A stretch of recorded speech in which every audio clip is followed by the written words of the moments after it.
Terima kasih Tuan Dipertua kerana telah memberikan peluang kepada Sungai Petani untuk bersama-sama mengambil bahagian dalam perbahasan Belanjawan 2024. Sebelum memulakan perbahasan, suka Sungai Petani ingin mengambil kesempatan ini untuk mengajak ahli-ahli Dewan Yang Mulia ini untuk bersama-sama kita bersatu padu, bersolidariti tanpa mengira bangsa, kaum, agama dan fahaman ideologi politik untuk kita mengutuk sekeras-kerasnya apa yang dilakukan oleh Zionis Israel pada hari ini yang telah pun mencabuli hak asasi manusia rakyat Palestin khususnya, yang mana ini merupakan pencabulan paling jijik dalam sejarah dunia.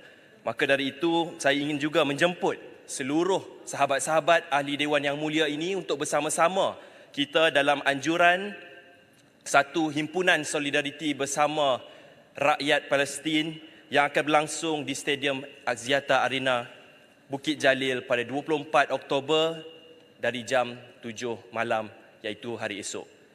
Tuan Yang Dipertua, perbahasan Belanjawan Madani pada hari ini, saya bersetuju dengan sahabat saya yang berhormat Subang yang mengatakan bahawa belanjawan ini adalah satu belanjawan yang berani. Dan saya ingin menambah, bukan sahaja berani, tetapi ini adalah belanjawan manusiawi. Tuan Yang Dipertua, yang amat berhormat Tambun memetik seorang filosof, Malik bin Nabi, yang mana beliau ini merupakan satu civilization thinker. Di dalam nukilannya The Question of Ideas in the Muslim Country, beliau telah mencerahkinkan yang mana merupakan satu musibah buat sesebuah negara jika kerajaan tidak menyelami hati nurani rakyatnya. Tuan Yang Dipertua, komponen utama terbinanya sebuah negara bangsa yang berjaya ialah bagaimana kita melayan golongan yang paling rentan dalam negara tersebut. Dan dalam aspek ini saya ingin mengatakan bahawa golongan yang rentan adalah golongan orang kurang upaya. Dan dari pemerhatian saya di kawasan saya di Sungai Petani, pendidikan khas sebenarnya masih memerlukan banyak penambahbaikan.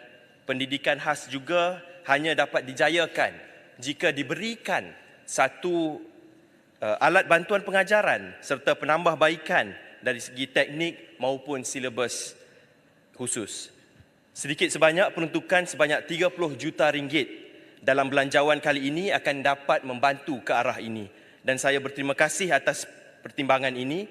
Pendidikan dan latihan kemahiran menurut kaedah yang tepat adalah satu-satunya jaminan untuk anak-anak istimewa ini supaya dapat berdiri sama tinggi dan duduk sama rendah dengan rakan-rakan mereka. Jika tidak, saban tahun kita akan lihat bagaimana keciciran anak-anak OKU ini di dalam pembelajaran mereka. Tuan Yang Dipertua, di kampus-kampus universiti, saya melihat accessibility dengan izin atau laluan untuk golongan orang kurang upaya ini masih tidak begitu hebat. Dan kalau kita lihat bagaimana orang kurang upaya dan golongan rentan, ibu hamil atau warga emas yang inginkan accessibility yang baik itu tidak ada di kampus-kampus.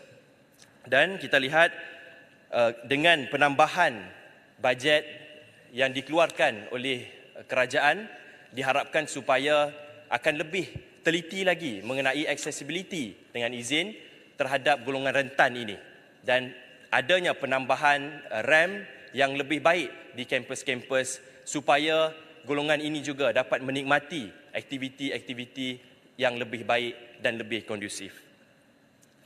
Dan tugas kita sebagai ahli parlimen adalah untuk empower komuniti rentan ini. Saya yakin dengan 300 juta ringgit untuk tambah baik fasiliti di kampus-kampus ini akan digunakan sebaiknya untuk golongan rentan ini. Tuan Yang Dipertua, ingin saya menyentuh isu kesihatan. Kesihatan adalah antara elemen penting yang menentukan jatuh naiknya sesebuah negara. Dan saya mengambil positif dan memuji pihak kerajaan kerana memberikan antara pertambahan yang terbanyak kepada Kementerian Kesihatan Malaysia untuk memastikan mutu kesihatan di negara kita ini ditambah baik lagi. Namun begitu, kita perlu melihat bagaimana kesihatan ini mencegah lebih baik daripada mengubati.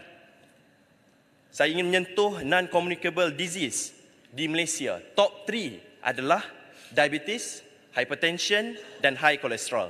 Yang mana semua ini akan mengarah ke arah obesitas, cardiovascular system akan rosak dan pelbagai lagi. Dan ini memberikan kerugian yang besar kepada kerajaan untuk menanggung kos perubatan-perubatan ini, sehingga lebih daripada 22 bilion tanggungan kerajaan.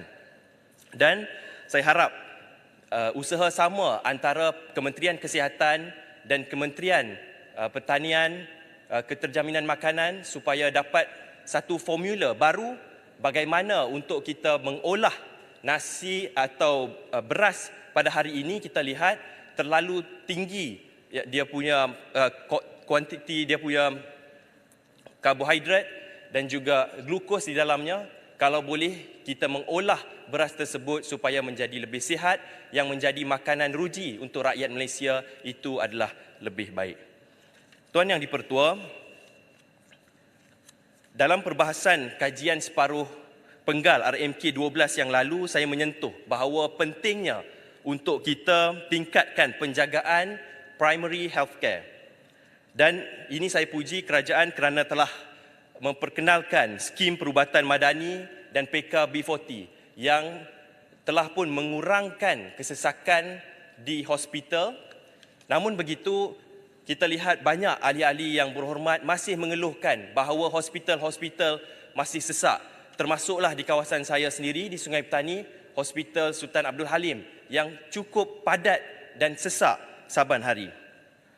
Oleh itu, saya percaya bahawa tiba masanya untuk kita mempercepatkan pacuan rombakan sistem kesihatan dengan melaksanakan show kertas putih kesihatan bermula dengan Belanjawan 2024. Izinkan saya untuk mencadangkan beberapa langkah tambahan seperti beberapa langkah yang akan saya sebutkan ini. Pertamanya, terdapat banyak klinik kesihatan, klinik desa, banyak klinik kesihatan dan klinik desa, tapi kelengkapan itu masih belum lengkap. Kalau kita boleh menambah baik kelengkapan klinik kesihatan, klinik desa, supaya kalau ada berlaku hal-hal yang kecil, bukan hal-hal kemalangan yang besar, maka perkara ini dapat ditangani oleh klinik kesihatan dan klinik desa. Dan perlu adanya lebih banyak alat-alat supaya ini akan mengurangkan beban di emergency department di hospital-hospital besar. Jadi rakyat juga akan mencari atau akan pergi ke klinik-klinik supaya mendapatkan rawatan kerana klinik kesihatan ini sudah pun dilengkapi dengan perkara-perkara yang dapat dilakukan untuk penanganan awal sakit tersebut. Seperti X-ray, OPD-MCH dan makmal perlu dibekalkan di dalam klinik-klinik kesihatan kita. Keduanya, perlunya penerangan oleh pihak kerajaan. Sekarang ini kita lihat banyak pasien-pasien yang pergi ke hospital-hospital dengan sakit yang ringan. Mungkin hanya flu, batuk dan sebagainya. Padahal rawatan-rawatan awal ini boleh didapatkan di klinik-klinik kesihatan. Inilah tugasan kementerian-kementerian, contohnya Kementerian Komunikasi, untuk memberikan penerangan kepada rakyat bahawa apa yang boleh didapatkan di hospital dan apa sebenarnya yang boleh didapatkan di klinik-klinik kesihatan dan klinik desa. Jadi, kerjasama antara kementerian ini amat-amatlah penting. Dan ketiga, yang ingin saya tekankan ialah berkenaan pendigitalan rekod kesihatan, yang saya sangat berterima kasih kepada Menteri Kesihatan dan yang amat berhormat Menteri Kewangan kerana telah memperuntukkan 150 juta ringgit khusus untuk menyelenggara sistem IT untuk proses pendigitalan ini. Sudah pasti dengan rekod digital ini, tahap kecekapan institusi kesihatan kita akan meningkat dan perkongsian maklumat antara institusi ini akan memudahkan servis kepada rakyat. Dan saya juga ingin dapatkan penjelasan daripada pihak kerajaan mengenai pusat kanser wilayah utara yang akan dibentuk, apakah proses terkini dan sekali lagi dengan kepadatan penduduk khususnya di kawasan Sungai Petani ini, alangkah baiknya jika adanya satu kompleks kesihatan awam yang di dalamnya itu ada pejabat kesihatan daerah, ada segala wellness hub dan sektor-sektor lain di dalamnya yang dapat membantu mengurangi beban di hospital nanti, insya-Allah. Tuan Yang di-Pertua, saya sebutkan di awal tadi bahawa ini merupakan suatu belanjawan yang berani dan manusiawi. Belanjawan ini adalah menekankan pembelaan terhadap mereka yang paling rentan antara kita. Penyasaran semula subsidi yang diumumkan oleh Yang Amat Berhormat Tambun ini adalah satu langkah berani dan setengah pihak mungkin menganggap ini adalah radikal. Namun inilah yang kita perlukan sekarang ini. Subsidi ini adalah tujuannya untuk membantu golongan berpendapatan rendah yang kurang berkemampuan. Namun sejak sekian lamanya subsidi ini turut dinikmati oleh golongan yang berkemampuan. Saya meneliti ucapan beberapa ahli yang berhormat yang agak skeptikal dengan apa yang cuba dibawa oleh kerajaan pada hari ini. Saya merasakan bahawa kita sepatutnya sambut baik langkah ini. Kita nak membantu orang yang susah. Kita tengok contohnya penyasaran semula subsidi elektrik. Top 10% menikmati sehingga 50% subsidi elektrik ini bila kita laksanakan secara pukal. Malah dengan penjimatan 4 bilion ini akan diberikan semula, akan disalurkan secara langsung kepada golongan yang rentan, khususnya golongan-golongan yang kurang berkemampuan. Dan bukankah ini lebih baik dibanding dengan subsidi pukal? Saya tahu ada yang kurang berpuas hati seolah-olah kerajaan menganaktirikan golongan mahakaya yang menyumbang kepada negara.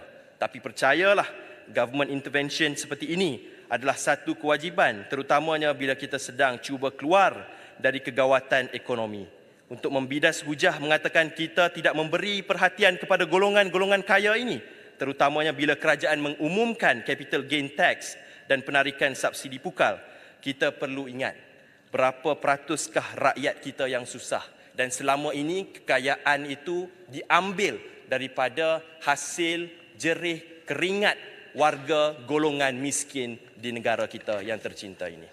Tuan Yang di-Pertua, di dalam ikhtiar 5 bajet yang lepas untuk kerajaan memperkasakan PMKS, kerajaan telah memperuntukkan 44 bilion ringgit untuk usahawan PMKS, 1.4 bilion untuk peralatan dan permis penjaja, 720 juta untuk wanita dan golongan belia. Ini saya ingin menekankan dan ingin saya berkongsi di sini bahawa di Sungai Petani sekarang ini sudah pun menjadi suatu hub anak muda. Anak muda di Sungai Petani telah mula kreatif dan telah mengadakan scene kopi-kopi jalanan dan ada jualan-jualan bandel, jualan-jualan kraft tangan dan sebagainya. Ini adalah kreativiti anak muda. Dan kreativiti ini kita perlu mengangkat dan memberikan ruang dan peluang untuk mereka terus berkarya dan memajukan diri mereka. Dan pada akhirnya, golongan anak muda ini tidak hanya semata-mata mengharapkan kepada subsidi kerajaan,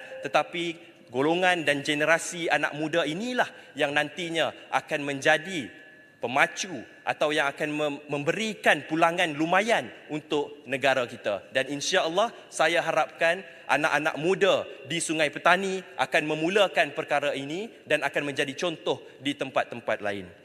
Tuan Yang di-Pertua, di kawasan Sungai Petani juga tidak kurang aktiviti pertanian dan perikanan.